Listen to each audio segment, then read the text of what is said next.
Pozdravujem vás, priatelia, a pozdravujem všetkých priaznivcov Koruny Oravy. Čo to Koruna Oravy už asi viete, dočítať viac o tom sa dá na www.korunaoravy.sk. Je to diaľkový pochod, ktorý začína v Dolnom Kubíne a ide cez 5 vrcholov, ktoré z Dolného Kubína a jeho okolia vidno. Prvý je Minčol, potom nasleduje Veľký Rozsutec, blízko je Stoch, Šíp a posledným je Veľký Choč a opäť sa končí v Dolnom Kubíne. Celý pochod má zhruba 71 km, prevýšenie okolo 5000 metrov, ide sa to v kuse bez nejakého prespania. Je to určite zážitok pre bežného turistu na celý život a keďže my sme tento okruh prešli, túto korunu sme prešli, a veľa ľudí sa nás pýtalo, čo to je koruna, kadiaľ sa ide, ako sa ide, podrobnosti, hlavne ľudia, ktorí nie sú z Kubína, z Oravy, ktorí nepoznajú jednotlivé trasy, tak sme sa rozhodli pomocou programu Google Earth a nášho Tracklogu robiť taký pohľad, ako sme to šli my, kadiaľ sme šli, ako sme šli, čo sme zažili.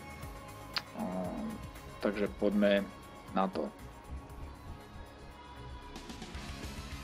Takže začína sa v Dolnom Kubíne, my sme začali na námestí Powerstaga a Viezoslava, štartovali sme o 6 hodine ráno, stretli sme tam traja kámoši a vyrazili sme, išli sme Radlínskou ulicou, ktorou sa dostanete až na cestný most a odtiaľ po zelenej značke sa pokračuje až v podstate na Kubínsku holu. Prijete okolo malých rodinných domčekov, pokračujete okolo záhradkárskej osady a v podstate tu na cez takú dlhšiu lúku, kde my sme šli ráno, tak sme sa od rosy dosť zmáčali, tráva už bola vysoká. A pokračujete lesom, kde je cestička, kde sa dá ísť aj na bicykli, je to celkom dobre značené a dobrá cesta, kde už je v pohode, už nejaký mokrý nebudete. Dostávate sa až na prvé parkovisko na Kubínskej holi, kde pokračuje cesta k ďalším novým veľkým parkoviskám, ktoré už sú pri vlekoch. Prvú zastávku sme mali, to bola chata Koliesko a ďalej sme pokračovali po zelenej značke, ktorá ide vlastne popod vleky až hore na hrebeň. Keby ste šli priamo po zelenej, tak ona vás bude ťahať trochu doprava, ale vy pokračujete popod vleky, je tam v podstate dobrý chodník, vyšlapaná cesta, takže sa dostanete bez problémov až hore na hrebeň, kde už ste kúsok od prvého vrcholu Minčol a napojíte sa na červenú značku. My sme boli na Minčoli o 8:40. Tu sme vlastne a potom pokračujete ďalej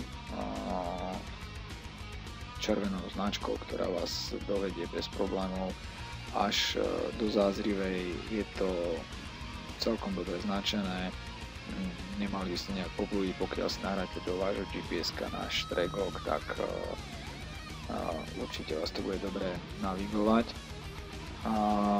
Táto trasa vedie ponad rôzne časti Zázrivej, napravo sa dá vidieť je časť Kozínska.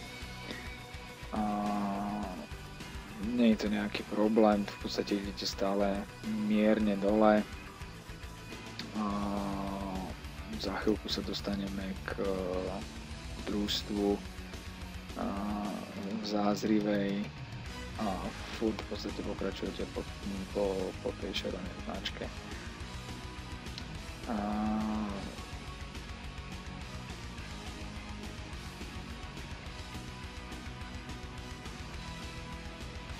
V Zázrivej sa dostanete, sa povedať, do úplného centra, kde máte možnosť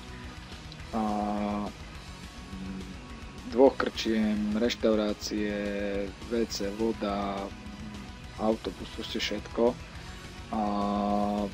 Tam sme mali tiež zastávku, sme sa občerstvili, doplnili nejaké veci, namiešali nejaké nové jonťáky a pokračovali sme ďalej po červenej značke. Za Zrivej sme boli o 10:40 a s sebou sme mali už 17 km a pokračovali sme teda ďalej po červenej, ktorá sa po chvíli oddelí na žltú značku a pokračujete po tejto žltej, prechádzate alebo dostávate sa do časti Petrová, ktorou celou stále po žltej značke pekne prechádzate, idete v podstate po ceste. Potom sa dostávate na lesnú cestičku, až prichádzate do sedla, kde sa napájate na červenú značku. Tá po krátkej lúke sa nára do lesa, tu je dosť prudké stúpanie. My sme šli pomaly v nejakom stálom tempe, aby sme sa tu nejak veľmi nezlikvidovali. Sú tam serpentínky, tá značka, treba ju trochu sledovať, ale zase dá sa pekne po nej ísť. Za chvíľku sa dostanete na hrebeň a po hrebení, ktorý ale stále idete v lese, čiže ste v tieni stromov, pokračujete po červenej značke až sa dostanete do sedla Medzirosudce, odkiaľ ešte tam nie sme a teraz míňame odbočku zelená na Malý Rozsudec a pokračujeme po červenej ďalej už priamo na Rozsudec. Toto je také stúpanie náročnejšie na celej trase. A Rozsudec je na vrchole skalnatý, takže treba si tam trošku dávať pozor, aby sa človek tu kde si neodpálil nejaký článok, kde si neobúchal. Pokiaľ idete v nejakej ľahšej obuvi, napríklad v teniskách ako sme šli my, v bežeckých teniskách Adidas Canadian PTR. No a dostávate sa v podstate na druhý vrchol Rozsudec. My sme tam boli o 14:30 a za sebou by ste mali mať už 26 km. Z Rozsudca sa potom pokračuje dole na Medziholie, je to zase strmý zostup skalnatým terénom, sú tam miestami reťaze, rebríky, ale nie je to nič strašidelné, treba sa tam pomáčky pekne zísť. Z Medziholia, kde sa križujú rôzne turistické chodníky, teraz stúpate nástoch, ktorý je zase čistý kopec bez porastu, je to taký pekný kopec, kde si môžete vychutnávať napravo, naľavo krásne výhľady, pretože nie sú tam žiadne stromy, nič vám nebráni vo výhľade. A je to také tiahle, pomaličké, ale pekne sa to dá výjsť. Čiže tu v podstate dostávate, dá sa povedať, jeden kopec za druhým, pretože z toho sme boli o 16:11 a je to tretí kopec, tretí vrchol, ktorý sme mali za sebou. A za sebou sme mali už tú chvíľu 30 km. Zo Stohu dole po zelenej značke až do Kráľovian. My sme ju tu na určitých miestach trošku stratili, ale v zápäti sme sa na ňu napojili, čiže zase ako je povedané, že traglogu, tak je to OK, trafíte na ňu, ak nie, tak treba ju tam niekde sledovať. My sme na tej lúke trošku stratili. Táto cesta tento chodník je celkom v pohode, dostávate sa tu na žobrák, je to taký maličký vrchol, je značený. Do žobráku dole, keď prejdete, tam tiež zase strmý, zostup dať pozor, tak na tejto čistinke sa dostávate k takej studničke, tu sa dá nabrať voda, dosť čistá, je pekná. No a potom pokračujete po zelenej dole až do Kráľovian, je to dlhé, tiahle klesanie, také monotónne, dosť nezáživné, z môjho pohľadu také najubíjajúcejšie na celej trase. Že idete stále dole. Cesta je dobrá, je to v podstate lesná cesta, takže zábludí tam nie je, kde treba len po tej značke ísť. Nad Kalvami sa dostávate na lúku, ktorou keď prejdete, tak ste už na malej cestičke, idete okolo železnice, popod železnicu sa dostávate až na veľkú vlakovú stanicu, je tam aj autobusová stanica. No a my sme zakotvili v penzióne Rosnička, kde sme stále asi 30 minút, je to nejaká polovica trasy toto, by mali si mať za sebou 39 km a my sme tam boli o 17. hodine. Tu sme sa najedli, je tam možnosť teplej stravy v penzióne, super toalety, voda, veľmi milý personál, aspoň nám vyšiel v ústretí, čo sme požadovali, to v podstate nám bolo splnené, takže odporúčam túto zástavku, pokiaľ ste tam v takých hodinách, pokiaľ sa varia, tam myslím, že varia do 9. alebo až 10. hodiny. Z penziónu Rosnička už potom pokračujete smerom na železničný most. A tu nie je značená žiadny turistický chodník, je tu v podstate, keď prejdete cez železničný most, treba ísť doľava, je tam, prejdete krátko lúko, dostanete sa do hory a je tam značený starý turistický chodník, je značený pomocou takých smajlíkov na strom, ktoré sú umiestnené na stromoch. Dá sa podľa toho celkom orientovať, pokiaľ by ste šli tento úsek v noci, tak zase možno tento náš GPS záznam vám pomôže. Nie je to nejaké dlhé, za chvíľku by ste sa mali dostať na Podšíp, odkiaľ už potom pokračujú zase klasické značky. Podšíp je taká stará osada, nejaké sípky, staré malé dreveničky. Na Podšípe sme boli 20-40 a za sebou sme mali nejakých 44 km a tam som sa napojil na žltú značku, po ktorej sa pokračuje ďalej. A tá je na novo trošku preznačená iným úsekom, pretože tam nastal nejaký zosúv. Ale je značená, my sme šli už tak, že už sa stmievalo a aj tak sme stále išli pekne podľa značky. Po nejakom strmšom stúpaní sa dostávate na hrebeň a na zadný šíp, ktorý ešte ale nie je oficiálny vrchol Koruny, je to nižší vrchol, je tam taký veľký drevený kríž. Tu nás už zastihla tma, nahodili sme čelovky a pokračovali sme a za nejakých 10-15 minút sme boli na 4. vrchole Koruny na šípe. A za sebou sme mali asi 47 km a boli sme tam 22-20. Odtiaľto nastáva asi najdlhší presun na ďalší kopec, na posledný vrchol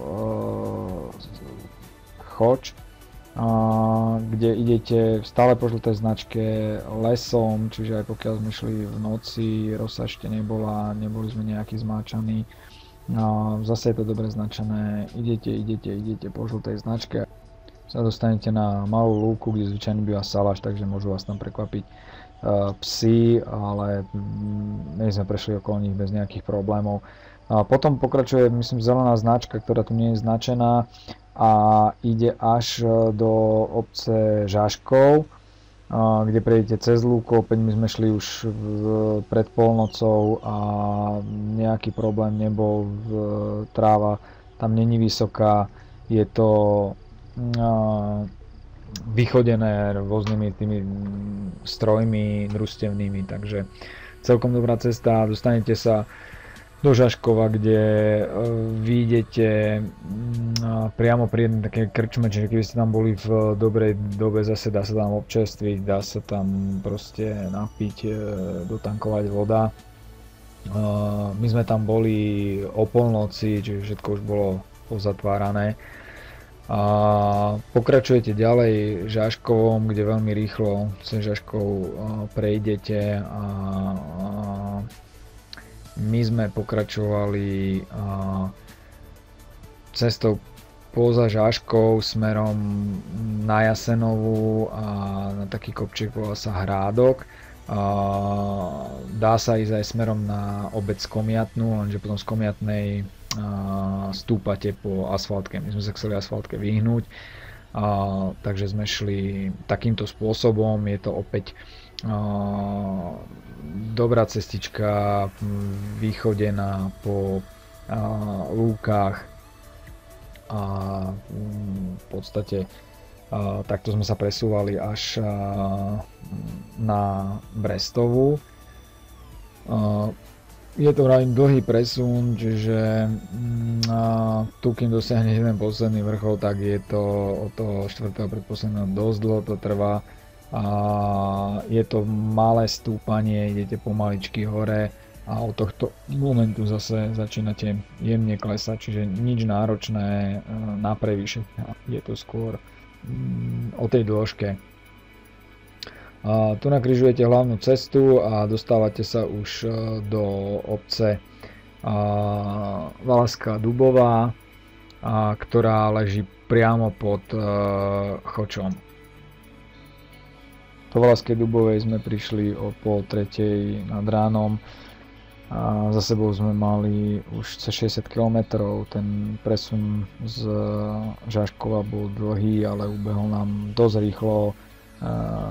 Prekecali sme v podstate celú cestu, nálada bola dobrá, aj keď už bolo cítiť únavu a tých síl začalo výraznejšie ubúdať. Ale tešili sme sa na posledný vrchol Choč, ktorý dobre poznáme, ktorý už bola len taká povinná jazda. A tá motivácia tam bola, už sme cítili, že proste tú korunu určite prejdeme. A tu sme zase dali nejaký taký dlhší oddych, noc bola celkom dobrá, my sme išli vlastne v piatok 13.6. Vyberali sme si práve obdobie, kedy sú čo najdlhšie dni a dokonca bol ešte aj spln, ale miestami bolo zatiahnuté, takže noc nebola úplne jasná, ale bola veľmi dobrá.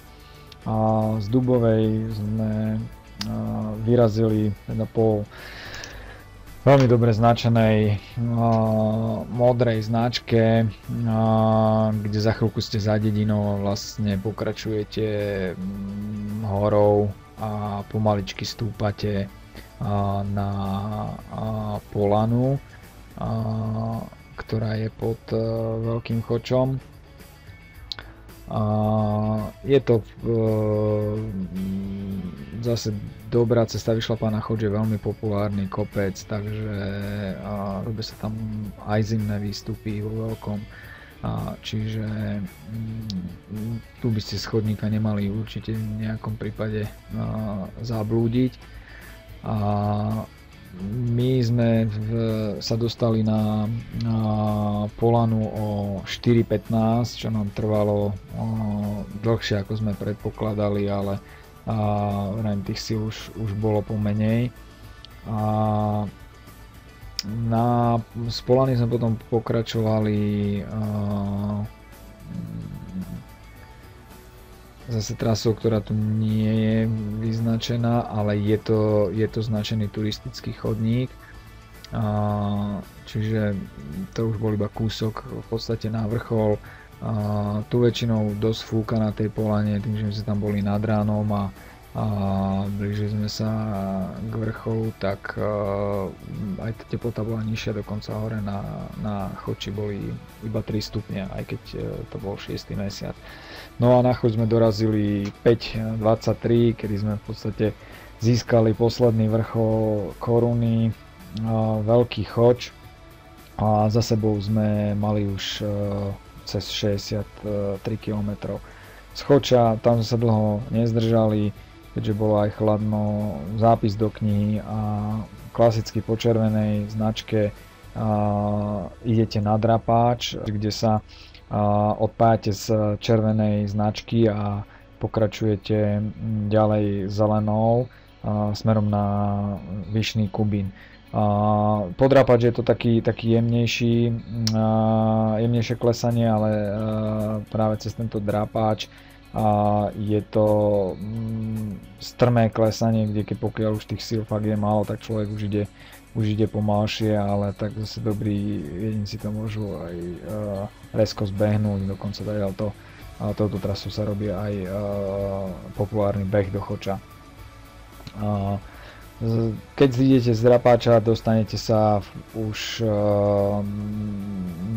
dá sa povedať, na taký rovinatejší terén, prechádzate lesom, nejakými lúkami a už vidíte na dohľad Vyšný Kubín a v podstate aj Dolný Kubín.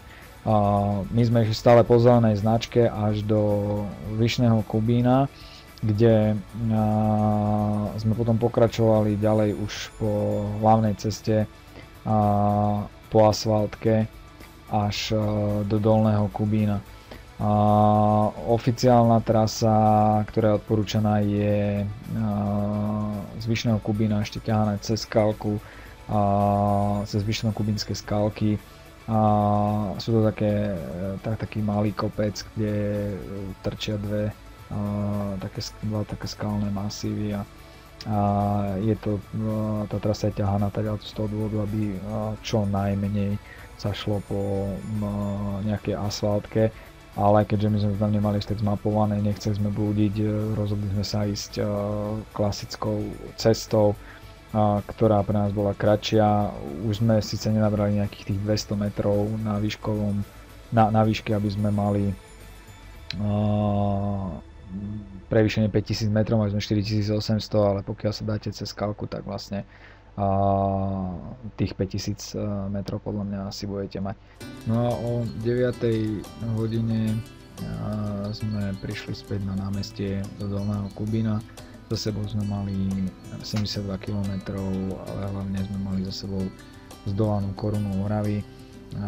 Boli sme veľmi radi a prekvapení sme boli z toho, že sme neboli unavení až tak, ako sme predpokladali. Po čo sa podpísala asi celkom dobrá taká kondičná príprava a boli sme radi, že my ako amatérski turisti sme dokázali urobiť takýto pochod, pripraviť sa naň a celý náš tým, všetkých troch ľudí dobre fungoval, dobre sme sa podporovali celú cestu. Je to prechod, ktorý je veľmi pekný, odporúčam ho každému, kto si trúfa niečo takéto prejsť a zažiť. Každý jeden veľa uvidí a myslím si, že veľa sa dozvie aj o sebe, o svojom tele, o tom, ako pracovať so svojím telom a čo každý jeden z vás vlastne môže dokázať. Takže určite odporúčam, skúste to.